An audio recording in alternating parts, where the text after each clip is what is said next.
Яа сайн байна уу? Өнөөдөр дараагийн хүн төрлөختөн биднээ дэргэд байна гэдэг маш сонирхолтой чоошин нэвлэгдсэн номыг уншлаа.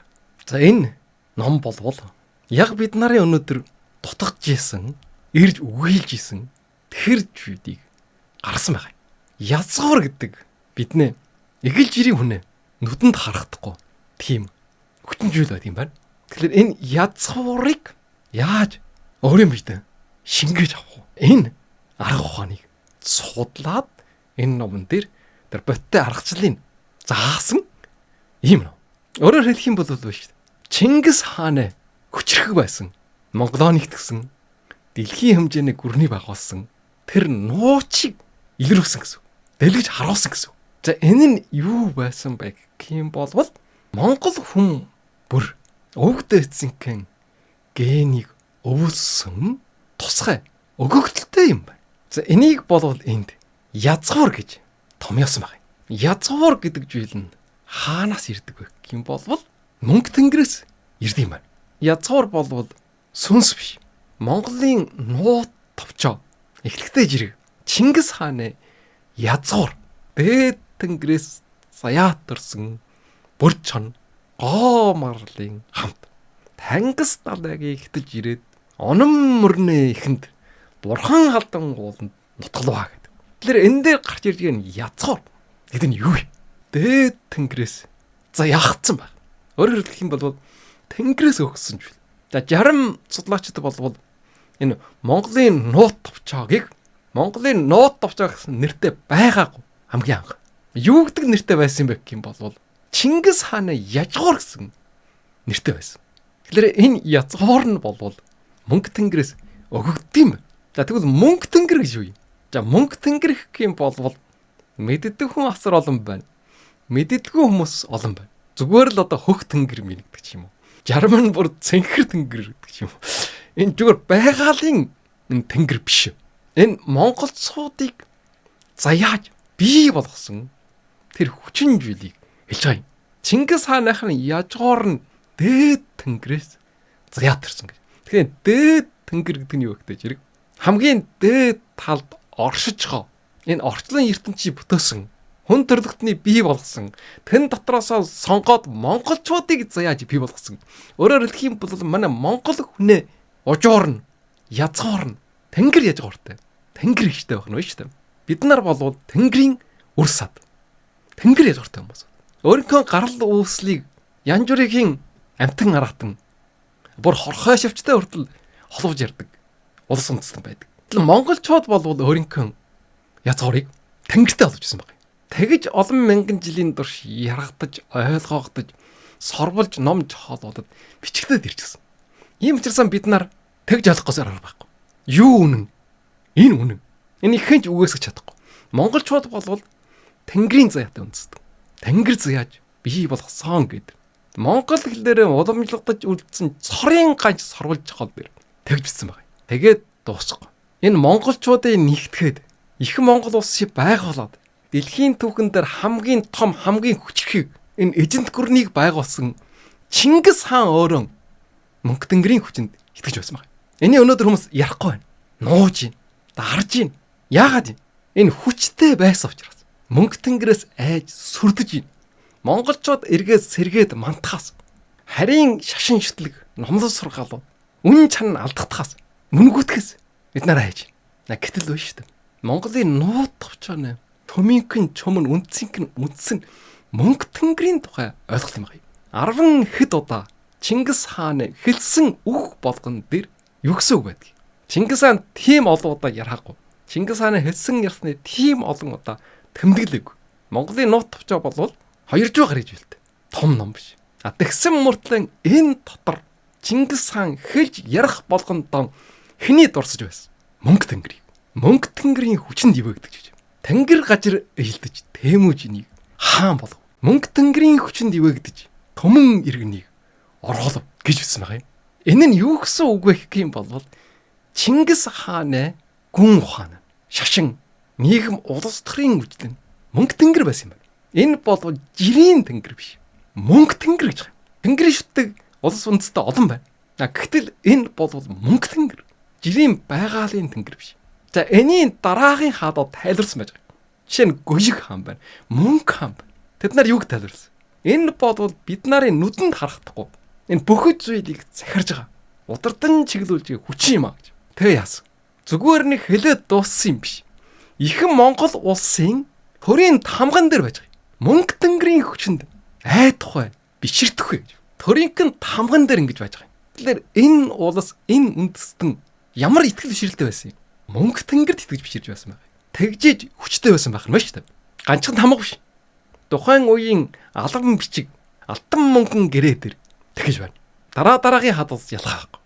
Хавлаа хааны үеэс бурхан шашинд ороод монголчууд доройтож, төрөөн алдаж, хятаа сөгдөөд цагаан хэрмийн гадна талд. Өөрөөр хэлэх юм бол Монголынхоо нутагт ирээд төр гүрэн байгуулсан.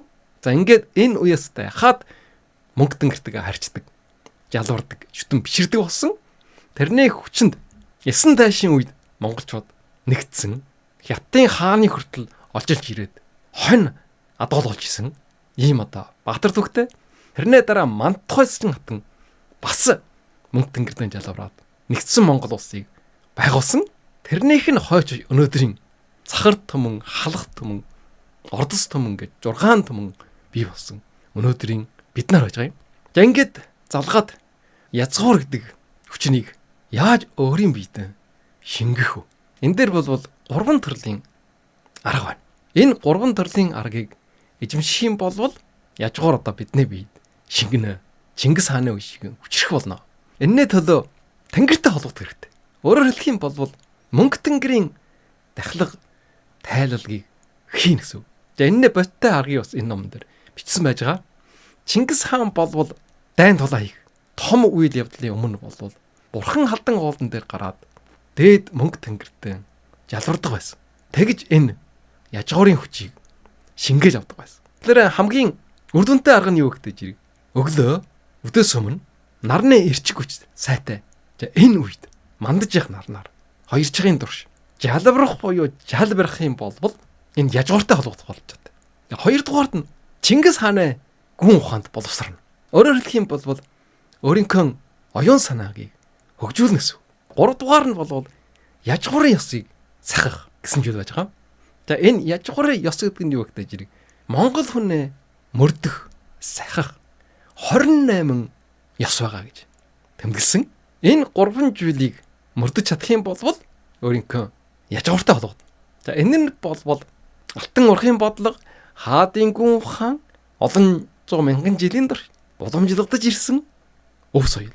Монголчууд бол тэнгэртэй зөвхөн Чингис хааны үе биш. Бүр 2000 гаруй жилийн өмнө хүннүгийн үеэс тэнгэрийн шүтдэг, тэнгэртэйгээ холбогддог ийм байсан ард түмэн. Энэ тухай маш олон сорволж хоолын тэмдэглэлүүд байж байгаа. За ингэж хүннүгээс эхлээд Чингис хаан, дараа нь их Монгол улсын хаадууд, тэгээ алтан ургийнханд. Тэгээд өвөр Монголд байдаг ерөнхий шүтэн 8 цагаан гэрд. Өөрөөр хэлэх юм бид нарын ярддаг Чингис хааны онгон шүтэнд ийм байдлаар судар номуудаар уламжлагдаад тэр зан үйл нь өвлөгдөд ирчихсэн жил. Тэгэхээр энэ номын зохиолч болвол 2000 оноос хойш маш олон удаагийн мөнгө тэнгэрийн дахлах тайлбарыг Монголын нутгуудаар хийж явсан. За тэр тэмдэглэлүүд нь байж байгаа. Тэгээд тэр дахлах тайлбарыг хийх үед тэнд оролцсон хүмүүсийн өөрийн нүдээр харсан, биеэр мэдэрсэн тэр мэдрэмжүүд. Үнэнхүү одоо мөнгө тэнгэр гэж оршдох юм байна. Тэрний хүчийг мэдэрсэн бас язгуурын нөлөөлөл байж болох шин тэмдгүүд мэдгэжсэн. За энэ номон дээр бол 20-30-аад хүнээ жишээ өөрийн биеэр туулсан өнгөрөлтүүд, туршлагуудыг оруулсан байж байгаа юм. Тэгэхээр юу үнэн байж болох вэ? Итгэл үнэмшил. Энийг бол ямар ч шинжилгээ ухаанаар үгүйсгэж чадахгүй. Хүн хэрвээ мөнгө тэнгэр гэж оршдог гэж итгэж байгаа юм бол язгуураа шингээж авч чадсан гэж ойлгож байгаа юм бол энэ юу? Энэ бол тухайн хүнээ итгэл бишрэл гэсэн үг. Язгуур бол бидний өвөг дээдсээс уламжлагдаж ирсэн өгөгдөл. Тийм учраас Монгол хүн болгон өөрийнхөө язгуурыг мэдрэх, тэрнтэйгээ холбогдох ийм болж чадтай. Тэрийг итгэж ийн гэсэн үг. Үнэмшил гэсэн үг. Тэр үнэнхүү оршихоо юм уу, оршихгүй байгаа юм уу гэдэг бол өөр асуудал. Итгэл үнэмшил бол материалга биш үү? Хүний оюун санаа гэж байна. Зүрх сэтгэлийн гэж байна. Монгол хүмүүс мөнгө тэнгэрдээ ивэгж байна. Өөрийнхөө язгуураа шингээж чадсан байна гэж үжиж байгаа юм болвол бид нар энийг хөндлөхөөс ороо байхгүй. Хүлээн зөвшөөрөхөөс ороо байхгүй. Зөвшөөрөхгүй ч хамаа байхгүй. Энэ болвол тухайн хүний итгэл бишрэл. За зарим хүмүүс болвол мөнгө тэнгэрийг шүтэх үжил ойлголт болвол шашин биш ээ. Энэ болвол эртнээ Овог аймгийн байгууллагын үеийн баргал эртнээ жирлэг хүмүүсийн шүтлэг бишрэл. Өнөөдрийн орчин үеийн том улс үндэстнүүдийн шашинтай болвол дүйчхийн биш ээ. Өөрөөр хэлэх юм бол хочрогдсон балар эртний хүмүүсүүдийн ойлголт гэж тайлбарладаг. Энэ яагаад өгдөж зэрэг өөрийнх нь боловсруулсан номлол сургаал, өөрийнх нь шашин шүтлэг илүү боловсрогдсон, илүү хүч авсан, илүү эрх мэдэлтэй юм гэдэг. Тэрийг батлахын төлөө жорууд өөрийн чинь шүтлэг бишрлийг, өөрийн чинь өвс соёлыг гутаанд оромжилсан.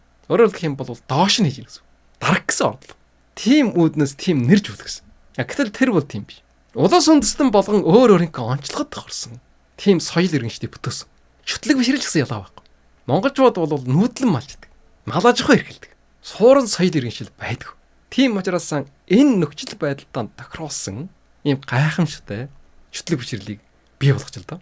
Тийм учраас энийг болвол тэнцвүүлж ойлгох ойлголт биш гэсэн. Бид нарын энэ шүтжигээ бурхан шашин гэдэг ч юм уу, христийн шашин гэдэг ч юм уу. Энэ болвол шашин. Бусд нь болвол ямар ч шашин биш. Бидэнтэй дээрээс нь дүйчих ойлголт биш гэж тэгж ярьдаг. Энэ болвол шал өөр хоёр ойлголтыг харьцуулж байгаа юм. Чингис хаан хаан биш үү? Их Монгол улс нь улс биш үү? Энтэй адилхан. Чингис хаан хаан мөн. Их Монгол улс мөн. Тэр тус маань дэлхийн том улс байсан байгаа юм. Дэлхийн том хаан байсан. Их Монгол улс дэлхийн хамгийн том хүчрэх улс байсан шиг энэ их Монгол улсыг үүсгэн байгуулсан. Энийг удирдан жолоодож явсан тэр хүмүүсийн үжил номлолч гэсэн хамгийн хүчрэг, хамгийн төгс, хамгийн гайхамшигтай байсан байх. Одоо өнөөдөр бид нар тэгж барууны үжил сурталд эсвэл дорны олиг болсон номлол сургаалд итгэж үнэшгэн болсон, хуурдхан байсан. Бидэнд өөрийн гэсэн онцлогтой, гайхамшигтай соёл байсан байх. Энийг маань устгаж, арилгаж ийж бид нарыг дөрөйтүүлж, бид нарыг мөхөөж, бид нарын гажир нутгийг, эд баялагийг өөрийн болгож авах. Ийм сонирхолтой, ийм улс төрийн хүчнүүд оршсоор ирсэн. Тэрэнд нь бид нар тархаа угаалгаж ирсэн. Уурлаж ирсэн. Тийм учраас энэ номон дээр бид нар өөрийнхөө энэ үндэснээ агуу, чөтлөг бишрэл, номлол сургаал, гүн ухаан, нийгэм улс төрийн хүчил. Энийг гаргаж иржээж энэ улс мандаж бадарнаа. Ганцхан Монгол мандаж бадраад дуусахгүй. Хүн төрлөختнийг дэлхийг аж аргалтай сайхан амьдрахад нь туслана гэж хэлсэн байж байгаа юм. За бас нэг ойлголт байна. Мөнгө тэнгэр гээд ярихтай жирэг. Тэр чинь болтой жирэг бөө мөргөлийн ойлголт байна гэж. Бөө мөргөл бол эртний шүтлэг бишрэл. Өнөөдрийн цаг үед тохирохгүй гэж. Гэтэл биш шүү дээ. Бөө мөргөлч ялгаа байхгүй. Бид нарын ахуй амьдрал, аж төрөх ёс, сэтгэл оюунаа онцлогод тохирсон, тэндээс төрж гарч ирсэн бидний өвөрмөц соёл. Гэсэн ч гэсэн Чингис хаан болвол бөө мөргөлтэй байхгүй. Бөө мөргөл болоод мөнгө тэнгэр хоёрыг ялгаж салгаж ирсэн. Чингис хаан болвол мөнгө тэнгэрд итгэж биширж ирсэн. Тэрний эрч хүчийг авч ирсэн. Харин бөө нар яаж ирсэн? Зан үйлийг гүйцэтгэж ирсэн. Үйл ажиллагаанд нь оролцож ирсэн. Өөрөөр хэлэх юм бол манай монголчуудад хоёр шүтлэг бишрэл байдаг гэсэн үг. Нэг нь болвол Хүннүү гүрний үеэс уламжлагдаж ирсэн, тэрнээс өмнө байсан их Монгол улсын үед бүр оргилтоон тулсан. Тэрнээс хойш олон зуун жил уламжлагдаж ирсэн мөнгө тэнгэр. Нөгөө нэг нь бол бусад улс үндэстэнд ч гэсэн байсаар ирсэн Монголд бас уламжлагдаж улсан бөө мөргөл, шаманизм. Ийм хоёр төрлийн шүтлэг бишрэлтэй байсан. Тэгэхээр яах вэ? Бөө нар ч гэсэн ялгаа байхгүй. Монгол хүн босны хувьд мөнгө тэнгэрээ шүтэн шүү дээ. Бөө нар болвол яах вэ? Өөрсдийнхээ дээдсийнхээ сүнстэй онгодтой харилцана. Тэрнээсээ гадна мэдээж тэнгэртэйгээ бас харилцаж таарна. Гэтэл жирийн хүн болвол заавал бөө болох шаардлага байхгүй. Бөө болохгүй ч гэсэн мөнгө тэнгэртэйгээ харилцаж болдог. Тэрнээс эрчиг хүчийг шингээж авдаг. Энэ номон дээр бичсэн язгуурыг өөрийн биедээ шингээж авах. Ийм болчтой. Тийм учраас яах вэ? Бөө болдгийг ч хүмүүс нь бөө бол энэ чинь Монголын уламжлал шүү дээ. Соёл шүү дээ. Бус хүмүүс нь яах вэ? Чингис хаантай адилхан, манд тухайс чинь хатантай адилхан мөнгө тэнгэрдэн шүтээд явж байна. Миний хувьд бол бас нэг үе энэ бол шашин гэж нэрлэх сонирхолтой байсан. Мөнгө тэнгэрийн шашин. Тэгэхээр өнөөдрийн төвшөнд байна шүү дээ. Олон жилийн турш олон талаас нь судалж үзсний үр дүнд энэ болвол заавал өрөнд орны тэр ойлгуулсан ойлголтуудыг тэнцвүүлээд бид нар ч гэсэн мөнгө тэнгэрийн шашинтай. Энэ бол мөнгө тэнгэрийн шашин юм а гэж. Тэгж хэлэх шаардлага байхгүй юм байна гэдгийг ойлгосон. Энэ юу юм гэдэг жирэг? Энэ итгэл бишрэл. Монгол хүний итгэл бишрэл. Монгол хүний монгол хуваарь нь байлгах, хүчрэх байлгах. Зөвхөн монгол хуваарь нь биш. Хүчрэх байлгах. Энэ зүйл болвол мөнгө тэнгэрийн итгэл бишрэл юм байна. Бидний зүрх сэтгэл гэсэн үг. Бидний зүрх сэтгэлд байдаг итгэл бишрэл. Бид нар дээд тэнгэрээс заяа төрсөн. Мөнгө тэнгэр оршидаг. Тэр бид нарыг ивэж идэг. Харж идэг, хамгаалж идэг. Сэтгэлийн түшиг тулгуур болдог. Ийм ойлголт юм. Бидний оюунаа тэжээл гэсэн үг. Өнөөдрийн ойлголтоор бол гар утаснаа тэжээл гэсэн үг. Чинэг гэсэн үг. Тэр нь мөнгө тэнгэр байсан юм байна. Энийг ойлгосон бусад улс үндэстнүүд монголчуудын мөхөд дөрөтуудын төлөө бусад шүтлэг бишрэлийн монголчуудад орж ирээд энэ уламжлалт агуу ойлголтыг мартад болсон. Дараг гэж оролцсон. За ингээд энэ номын дараагийн хэсэг дээр нь монгол хүнээ мөрдөд дагах хэвээр язгуурын 28 ёсыг бичсэн байгаа юм. За ингээд энэ 28 язгуурын ёсыг нэг үрчлэл хэлье. За энийг бол дотор нь хэдэн бүлэгт хувааж үжиж байгаа. Нэгдүгээрд бол өөрийгөө таньж мэдэх, язгуураа сэргээхэд туслах хэдэн зүйл байж байгаа. За хоёрдугаард бол байгаа л хэлхийтэйг зөв харилж байгаа. Хэдэн зүйл. Дараа нь бол хүүхдийн боловсрал, гэр бүл, амьдралын ухаантай холбоотой хэдэн зүйл байж байгаа. Дараа нь бол ажил хөдөлмөр, соёл, ёс заншилтай холбоотой хэдэн зүйл. Хамгийн сүүлд нь нийгмийн ёс суртахуун, уламжилтай холбоотой хэдэн зүйл. Ингээд нийт 28 зүйл. Одоо энийг эхнээс нь ярив. Нэгдүгээр хэсэг нь бол хүн өөрийгөө таньж мэдэх, язгуураа сэргээх тухай хэдэн зүйл. За энэнийх нь нэгдүгээрд мөнгө тэнгэр гэдгийг мэдэх. Өөрөөр хэлэх юм бол тэнгэрийн хүчинд аж төрөх ёс. За дараа нь бол мөнгө тэнгэрийн хүчинд ивэхт гэдгийг ойлгох. Өөрөөр хэлэх юм бол тэнгэрээс хүчээ авч өөрийн биедээ шингэх. За гурав нь бол Чингис хааны дээд язгуурыг мэдэх. За энэ нь бол Чингис хаан бол зөвхөн түүхэн хүн биш. Нийгэм улс төрийн зүтгэлтэн биш. Тэнгэрээс өгөгдсөн дээд тэнгэрийн заяагаар торсон ийм элч байсан гэдгийг ойлгох. Дөрөв нь бол Чингис хааны дээд язгуурын дахлага тайлалгийг ойлгох, мэдэх. Өөрөөр хэлэх юм бол дахлага хийх нь язгуураа сэргийх арга. Өнөөгийн үедж Чингис хааны үедж өнөөдөр хүртэл уламжлагдаж ирсэн ерөнхий шүтэн 8 жахаан гэрдэж гисэн энэ дахлагыг алдалгүй хийж байгаа. Тав нь бол мөнгө тэнгэрийн язгуураа мэдэх. Өөрийгөө хаанаас ирсэн гэдгийг мэдэх. Өөрөөр хэлэх юм бол бид нар тэнгэр язгууртай гэдэг мэдэх. Монгол хүн бол тэнгэр язгууртай. Эрхэмсэг дээд оршгүй. Энийг мэдэх. 6 дугаард нь Чингис хааны гүн ухаан улсын үндэс гэдгийг мэдэх. За энэ бол төрийн бодлогын гол үндэс байх ёстой. Бид нар одоо Жүншан Барагшаан самардаад өөрийн гэсэн юу ч байхгүй. Тэгээ өнөөдрийн хэмжээнд хүрж штэ. Тэгэхээр өөрийн гэсэн үндэснээ уламжлалт төрийн бодлого байдаг байсан байх нь ба штэ. Я тэрийг юм барих ёстой. Я тэгээ энэ суурин дээр нь 7 дугаард нь өөрийгөө монгол хүн гэдгийг мэдэх. Монгол хүний үн цааны олох. Өнөөдөр өөрийгөө монгол гэдгийг ч мартчихсан. Тууж явж байгаа хүмүүсүүд олон байж байгаа. Тэгээд 8 дугаард нь аав ээжигээ ачлах. Дараагийн хэсэг нь байгаа л дэлхийтэйг зөв харилж байгаа. За ийм зүйлүүд орж ирж байгаа. Ингээд далдыг ил болгох болоод язгуурын 7 махбодыг мэдэх. За энэ бол нэлээд хүнд ойлголт ч гэсэн номын унших юм болвол төвөггүй мэдэж болно. За 10 нь бол эхэн утгаан дахин шүтснээр өршөөгдөх юм мэдэх. Өөрөөр хэлбэл бол байгальтайгаа зогчож эхэн утгаан хайрлж хамгаалах ойлголт. За дараа нь бол хүүхдийн боловсрал, гэр бүл, амьдралын ухаан гэсэн бүлэг. За энэ дотор бол нэгдүгээрд нь төрснөөс хойш 49-р өдрөөс 3 нас хүртэл оюун төсгөр суралж байгаа. 3-аас 15 нас хүртэл шидэт хүрд суралж байгаа. Тэгэхээр чаана бас ингэж уншиж судлах ном жохолууд байдаг юм байна. За 13 нь бол өрг гэр болохын учир. Өөрөөр хэлэх юм бол гэр бүл болж амьдрахын үн цань. За дараагийн хэсэг нь бол ажил хөдөлмөр, соёл, ёс заншил. За энэ дээр юу ярьсан бэ гэвэл гайхамшиг бүтээх онлын мэддэг гэж. За энэ бас шинэ ойлголт. За энд суралцсанараа шиний бүтээх чадвартай болно гэж байгаа юм. Дараа нь бол малаж авах хөдөлмөрийн мэддэг. Өөрөөр хэлэх юм бол монголчуудын аж амьдралын үндэс нь малаж авах байх. Бид нар малаж авахыг хөгжүүлэх юм бол илүү боломжтой. Цаг тоолол цагаан сарыг үнэн зөв мэддэг гэж. Одоо цагаан сар бол гэж юм. Тэгэхээр хижээ цагаан сар тэмдэглэх хэрэгтэй юм.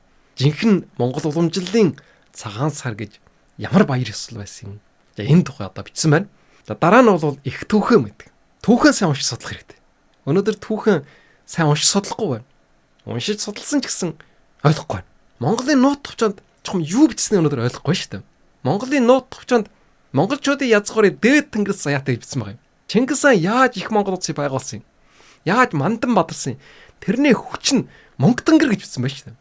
Өнөөдөр энийг ярихгүй байна. Тойрол гарч. Дараа нь бол язгуурын эхэл өсөг бичгээ мэддэг. Дараа нь бол язгуурын хүнсийн мэддэг. Монгол хүн бас өөрийн гэсэн хоолны дэглэмтэй байсан байна. Монгол хүнээ иддэг монгол хоол гэж байна. Энэ нь илүү монголчуудыг хүчрхийг эрүүл аж төрж амьдрахад нь тусалдаг. Дараа нь бол язгуурын эрүүл мэндийн сахиг мэддэг. Бас монгол хүн ухаан байсан байна. Энд дээр хэлсэн. 22 нь бол шинжилгээ ухаанд нэн сайн сурвалж байгаа. Тэгэхээр энэ бол Монгол бишрэлийн шашин суртахууны ном биш. Энэ 28 жил тийм жил ороог шинжилгээ ухаан сурвалж уриалж байгаа. Энэ бол мөнгө тэнгэрийн шүтг. Язгуурын шингэхэд нөлөөлөл болохгүй. Дараа нь бол нийгмийн ёс суртахуун уламжлалтай холбогдолтой хэдэн жил байж байгаа. Дараа нь бол нийгмийн ёс суртахуун уламжлалтай холбогдолтой хэдэн жил байж байгаа. 23 нь онголох, оршуулах, нутуулах ёс. За энэ бол бас зөв мэдэх хэрэгтэй. Тэгжээж энэ язгуураа шингэх болж байгаа. 24 дугаард нь бас гайхамшиг бүтээх чогт зарчмуудыг мэдэх. За энэ дээр бол амжилттай, үр бүтээлтэй ажиллах аргуудыг оруулсан байна. Бид нар одоо өөрийгөө хөгжүүлэх олон ном чухлуудыг ярьж байгаа, бичиж байгаа. Гэтэл монгол хүний бас өөрийн гэсэн арга техниктэй байсан байна. За дараа нь бол иргэнэ нийтийн ёс зүйг мэддэг. Сайн хүн болох тухай. Энийг мэдэх хэрэгтэй. Тэгэхгүй бол ерөөсөө өнөөдөр 60 хүмүүс бол ерөөсөө хүн биш болчих таа шүү дээ. За 26 дугаард нь бол язгуурын баясал, язгуур урлаг, наадмаа мэддэг. Үндэснээ өв соёл гэсэн үг. Яагаад 93 наадмаа мэддэг? Яагаад хийх ёстой юм? 27 дугаар жилд нь Монгол гэр бүл болвол Монгол улсын мөнхийн эрх ашиг гэдэг зүйл. Монгол гэр бүлэн хамгаалж ийж, аж жаргалтай байлгаж ийж, Монгол оршин. Энэ бол бидний мөнхийн эрх ашиг гэдгийг энэ 27 дугаар жил дээр нь бичсэн байна. За хамгийн сүүлд нь дэлхийн шин өвийг бүтөөх, нээх, энэ үн чаныг мэдэх гэсэн ийм зүйлүүд орсон. Тэгэхээр энэ бол ганцхан Монголгээс солгоороод өөрийнхөө хуучин уламжлалд баригдан гэсэн үг биш. Шинжилгээ ухаан сурч байна. Тэгээд дэлхийн хөгжилд өөрийнхөө хувь нэмрийг бас оруулна гэж. Ийм гайхамшигтай 28 зүйлийг бол бичсэн байгаа. За энэ бол манай монголчуудын уламжлалт ойлголт юм аа. Мөнгө тэнгэрийн шүтэж биширдэг. Язгуураа шингээсэн монголчууд бол энд дурдсан энэ ёсуудыг сахиж ирсэн. Цаашдаа бас энийг сахиж мөрдөн дагахыг уриалсан. Энтэй бол миний хувьд 100% санал нэг байна. Түүх соёл, ёс заншлуудыг судалж ирсэн хувьд гарцаа байхгүй монгол хүний уламжлал. Бид нар энийг алдахгүй барьж явах юм бол монгол хүн монголоор байна. Улам хүчрэх бол. Өнөөдрийн ярьсныг дүгнэе.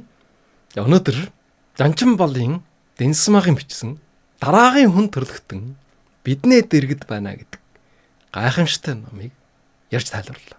Монголчууд өнөөдөр өөрийнхөө өв соёлыг, чөтлөг бишрлийг, үжил баримтлалыг зөв талаас нь бичих чагаа ирсэн. Энэ нэг гол төлөөлөх бүтээл болвол өнөөдрийн ярьсан энэ дараагийн хүн төрлөختөн биднээ дэргэд байна гэдэг ном. За энэ дээр юу бичсэн бэ? Мөнгө тэнгэрийн тухай бичсэн байна. Монголчууд бол мөнгө тэнгэрээс язгууртай. Тэнгэр язгууртай ард юм. Тэгвэл тэр язгуур гэдэг нь юу юм? Бид нар өөрийнхөө бид шингээж авах болцоотой зүйл. Энийг яаж шингээж авах вэ гэдэг жирийг мөнгө тэнгэрийн тахалгаа хийснээр жалварж харилцснаар тэрийг өөрийн биед шингээж авах болцоотой. Чингис хаан бол тийм байсан байна. Тэгэд хүч чадалтай. Тэгэд эрх хүчтэй байсан байна. Энэ маань алдагдахын хэрээр монголчууд боройтсон 1600 оноос эхлээд. За ингээд энэ язгуураа яаж шингэх вэ? Өөрөөр хэлэх юм бол мөнгө тэнгэрийн хүчийг хэрхэн авах вэ? Энд 3 зүйл хийсэн. Нэг нь болвол Чингис хааны мөнгө тэнгэрийн дахилгыг хийх. 2 дугаард нь болвол алтан ураг Чингис хааны гүн ухаанд боловсрох. 3 дугаард нь болвол язгуурын 28 ёсыг мөрдөд дах. Ийм 3 зүйлийг ярьсан. Ингээд бол энэ зөвхөн энэ ном биш. Өөрөө 20 гаруй жилийн турш мөнгө тэнгэр Чингис хааны дахилга тайлбарт оролцсон, зохион байгуулсан, зураг авалт хийсэн. Энэ бүх зүйл дээр нь тулгуурлаж ягаад энэ номыг бичсэн. Тийм учраас энэ ном болвол нэгдүгээрд Монгол хүний үнд зүйл язгуурын ухаанаас сэргийх. Чингис хааны гүн ухааны судлах шин нэрэнд хэрэгжүүлэх. Ил болоод далд ертөнцийн хүчин зүйлийг зөв таних. Тэгээ оюун санаагаа хөгжүүлэх. Бид нар зөвхөн нүдэнд харагдж байгаа зүйлд хязгаарлагдаад амьдрах нь хангалттай биш ээ. Бидэнд бас нүдэнд харагдахгүй даалт ертөнж. Өөрөөр хэлэх юм бол тэр язгуур гэдэг зүйлийг бас ойлгож тэрийг шингээж авах хэрэгтэй. Эртний монголчууд яагаад хүчрэх байсан бэ гэвэл тэр язгуурыг мэдчихсэн. Тэрийг өөрийн биедээ шингээж авчижсэн. Тэрнтэй холбоотой гэдгийг гаргаж ирсэн. Ингэж Тэнгэрээс яагдаж төрсөн монголчууд өөрийнхөө хувь тавилангийн ухамсарлах ирээдүйн шин соёл иргэн шидийг бүтүүлж ийм үүрэгтэй. Тэгээ ийм болж чадаа гэдгийг энэ номон дээр харуулсан. Мэдээж энэ номон дээр бичсэн жарам агуулга болвол шинжлэх ухааны ойлголттой жөрж байгаа шигсэн. Энэ болвол юу вэ гэвэл итгэл бишрэл. Монгол хүн хэдэн мянган жилийн туршид мөнгө тэнгэр гэж оршдог гэж итгэж бишрж ирсэн. Энэ хангалттай. Итгэл бишрэл бол бидний зүрх сэтгэлд байна. Монгол хүн бол ер бусын дээд тэнгэрээс ядарсан. Тийм учраас дээд тэнгэр бид нарыг харж хамгаалж байгаа. Ивэж хамгийн гол нь бид нар тэргээ итгэж үнэмших хэрэгтэй. Тэгэж чадах юм бол бид нар асар их оюунэ хүч чадалтай болно. Юунд ч ялгадашгүй, юунд ч дийлэгдэшгүй. Тийм эрчим нэртэй болно. Ийм агуу зүйл байсныг бусад улс үндэстнүүд мэддэг байсан учраас зориуд устгах, мартуулах, өөр төрлийн шашин шүтлэг, үжил номлолыг дэлгэрүүлэх гэж оролцсон. Тэрний үр дүнд бид нар доройтож гин шүү. Ийм учраас бид нар яжгуурaan сэргэх хэрэгтэй. Чингис хааны үе шиг, Батан мөнгөт Аян хааны үе шиг хүчрэг болыг гэх юм бол энэ номонд бичсэн зүйлийг хэрэгжүүлэх хэрэгтэй гэсэн энэ санааг энэ ном дээр гаргаж бичсэн байгаа. Ингээд ийм гайхамшигтай ном бичсэн, хэвлүүлсэн, жохоолч Хэвлэлийн газрын хамт олон. Тэгээ өнөөдрийн яриаг сонссон та бүхэнд талархал илэрхийлье. Мөнгө тэнгэр та биднийг ивэж байх болтугай.